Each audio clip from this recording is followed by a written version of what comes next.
Baik, sebelumnya terima kasih sudah berkunjung ke Global Art Emporium Fluid. Boleh tahu tujuan datang ke Global Art untuk apa ya, Bunda? Baik, sebelumnya perkenalkan saya Miss Hita. Di sini kami biasanya dipanggil Miss atau Mister. Baik, sebelumnya Miss Hita akan jelaskan terlebih dahulu histori tentang Global Art. Global Art adalah perusahaan franchise yang siapapun bisa memiliki Global Art dengan membeli franchise-nya. Global Art pertama kali didirikan oleh founder kita, Mr. Mahir Goh di Malaysia pada tahun 1999. Dan di tahun 2026 ini, Global Art sudah tersebar di 23 negara dengan 600 cabang lebih yang tersebar di seluruh dunia.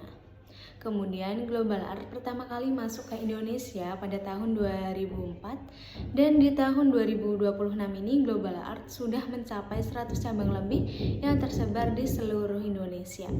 Jadi Global Art sudah ada di Indonesia sekitar 21 tahunan ya Bunda. Lalu banyak orang tua taunya Global Art adalah les gambar. Mungkin Bunda taunya itu juga ya. Baik, Miss Hita akan jelaskan. Global Art adalah pendidikan otak kanan dengan pendekatan media art 2 dimensi dan 3 dimensi. Kemampuan otak kanan yang dilatih di Global Art adalah kemampuan fokus, kemampuan percaya diri, kemampuan berimajinasi atau kreativitas, dan kemampuan mengurangi stres pada anak. Dan ini ada beberapa program 2 dimensi dan 3 dimensi yang ada di Global Art ya Bunda. Untuk program kita atau program utama kita adalah visual art, yaitu program menggambar dan mewarnai dengan konsep cerita. Di dalamnya terdapat level-level yang disesuaikan dengan kemampuan anak di usianya. Lalu ada enhancement program atau program tambahan. Program tambahan kita ada 2 dimensi dan 3 dimensi. Yang 3 dimensi ada J-Clay and Craft, Cultural Art, dan Deco Art. Kemudian yang 2 dimensi ada Cartoon and Comics dan Acrylic Painting. Dari kesemua program 2 dimensi dan 3 dimensi yang ada di Global Art memiliki tujuan Bunda, yaitu untuk meningkatkan kemampuan fokus pada anak, untuk meningkatkan kemampuan percaya diri pada anak, dan untuk memberikan stress release pada anak. Karena core program kita adalah visual art, yaitu program menggambar dan mewarnai, maka yang terkenal di luar Global Art adalah les gambar. Seperti itu Bunda. Kemudian banyak orang tua yang datang kepada kami dan menanyakan apa sih perbedaan les gambar di luar dengan les gambar di Global Art. Apakah Bunda sebelumnya sudah tahu perbedaan les gambar di luar dengan les gambar di Global Art itu apa? Jika belum, Miss Hita akan jelaskan perbedaan les gambar di luar dengan les gambar di Global Art. Sebenarnya perbedaannya sangat jauh berbeda ya Bunda antara les gambar di luar dengan les gambar di Global Art. Pertama dari tujuannya. Les gambar di luar memiliki tujuan untuk meningkatkan kemampuan anak dalam menggambar dan mewarnai saja. Sedangkan di Global Art kita berbeda Bunda. Global Art memiliki tujuan untuk mengarahkan anak siap memasuki industri kreatif.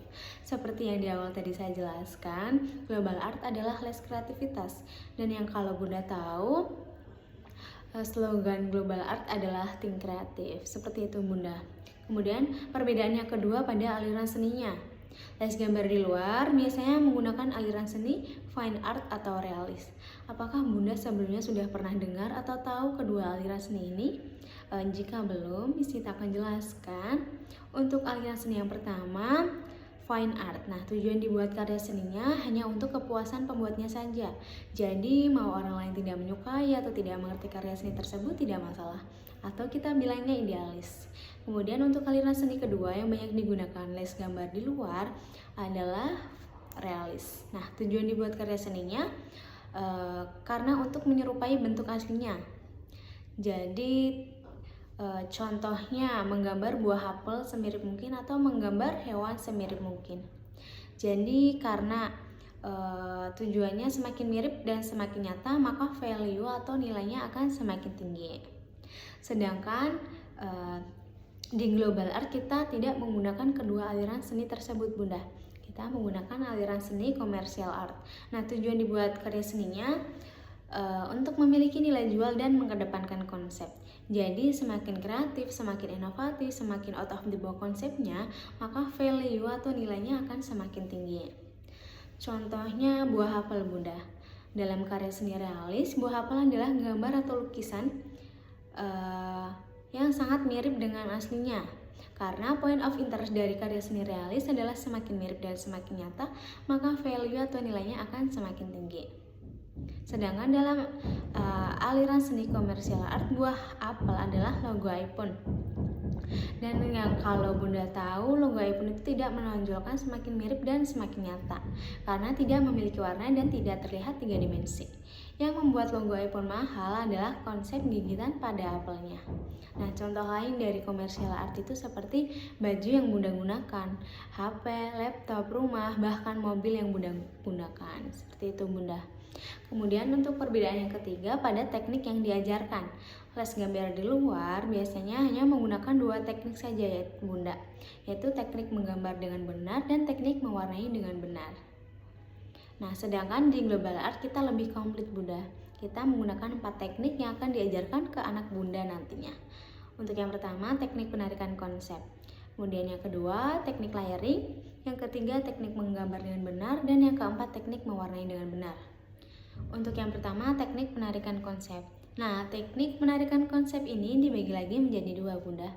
Untuk yang pertama, tokoh utamanya mau dijadikan apa? Jadi konsepnya di global art itu sekreatif mungkin, seinovatif mungkin, dan se-out of the box mungkin konsepnya, maka value atau nilainya akan semakin tinggi. Makanya sebenarnya yang tidak ada di dunia ini mungkin boleh saja ada di global art Bunda. Syaratnya positif dan ada alasan. Kemudian untuk yang kedua, penarikan ide ceritanya atau kita bilangnya my story. Lalu dituangkan ke dalam teknik layering, teknik menggambar dengan benar, dan teknik mewarnai dengan benar.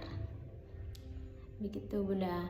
Maka untuk itu global art masuknya ke pendidikan otak kanan Bunda, lebih ke otak kanan.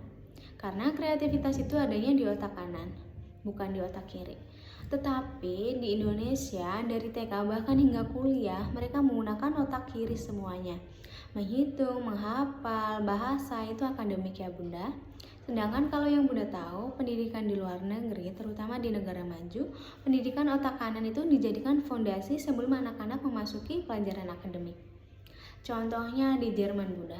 Di Jerman, di kelas 3 SD, mereka baru diajarkan belajar menghitung, menghafal, dan bahasa. Sebelumnya mereka diajarkan pendidikan otak kanan terlebih dahulu. Dan ini ada tujuannya Bunda. Jadi orang luar berpikir pendidikan otak kanan adalah fondasinya atau modalnya untuk mensupport pendidikan otak kiri. Kenapa? Karena pendidikan otak kiri itu membutuhkan fokus, membutuhkan percaya diri, serta penyaluran emosional atau kita bilangnya stress release. Bedanya di Indonesia, anak-anak TK sudah dipush untuk belajar menghitung, menghafal, dan bahasa. Yang tuntutannya kelas 1 SD mereka sudah harus bisa baca, tulis, dan hitung. Yang pada akhirnya di Indonesia les-les atau bimbel yang berhubungan dengan pelajaran di sekolah tumbuh subur. Kenapa? Karena anak-anak tidak bisa mengikuti dan tidak bisa menangkap pelajaran saat di sekolah. Alasan utama anak-anak tidak bisa mengikuti dan tidak bisa menangkap pelajaran saat di sekolah adalah karena fokusnya kurang bagus dan percaya dirinya kurang bagus saat mereka belajar. Karena di Indonesia tidak diberikan latihan pendidikan otak kanan sebelum memasuki pelajaran akademik. Makanya banyak orang tua yang menganggap global art itu penting untuk anak-anak mereka selain memberikan pendidikan otak kiri. Jadi jika Bunda ingin melihat beberapa preview di Google Global Art Emporium Fluid, banyak orang tua yang senang akan manfaat setelah mengikuti program Global Art itu jauh lebih penting daripada hanya jago menggambar dan mewarnai saja. Tetapi anak-anak mereka jauh lebih fokus, lebih percaya diri, serta memiliki stress release. Seperti itu Bunda.